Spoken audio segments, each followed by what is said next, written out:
ಸ್ನೇಹಿತರೆ, ಗಜೇಂದ್ರ ಮೋಕ್ಷವನ್ನು ಕಲಾವಿದ ಕೇಶವ ವೆಂಕಟರಾಘವನ್ರ ಕುಂಚದಿಂದ ನೋಡಿ ಎಷ್ಟು ಸುಂದರವಾಗಿ ರಚಿಸಿದ್ದಾರೆ.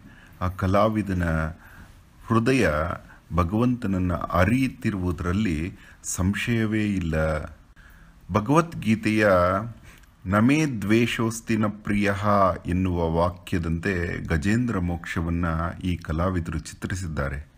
14 ಮೆಟ್ಟಿಲು ಹೊತ್ತಗೆಯ 61ನೆಯ ಪುಟದಲ್ಲಿ ಈ ಚಿತ್ರದ ವಿವರಣೆಯನ್ನು ಕೊಡಲಾಗಿದೆ. ಗಜೇಂದ್ರ ಮೋಕ್ಷ. ಆನೆಗಳಿಗೆ ಭೂಮಿಯ ಮೇಲೆ ಶಕ್ತಿ, ಮೊಸಳೆಗಳಿಗೆ ನೀರಿನಲ್ಲಿ ಬಲ. ಆನೆ ನೀರಿಗೆ ಇಳಿದಲ್ಲಿ ಮೊಸಳೆಯದೇ ಮೇಲುಗೈ. ಹಾಗಾಗಿ ಆನೆಯ ಕಾಲು ಮೊಸಳೆಯ ಪಾಲು. ಕೂಗಿ ಕರೆದ ಹರಿಭಕ್ತನಾದ ಗಜೇಂದ್ರ, ಇಳಿದು ಬಂದ ಉಪೇಂದ್ರ.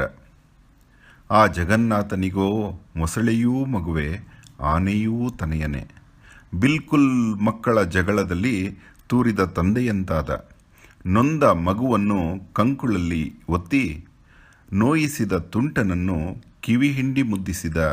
ಇದನ್ನೇ ಗೀತೆ ನಮೇ ದ್ವೇಷೋಸ್ತಿನ ಪ್ರಿಯ ಎಂದದ್ದು. ಅಹೋರಾತ್ರ.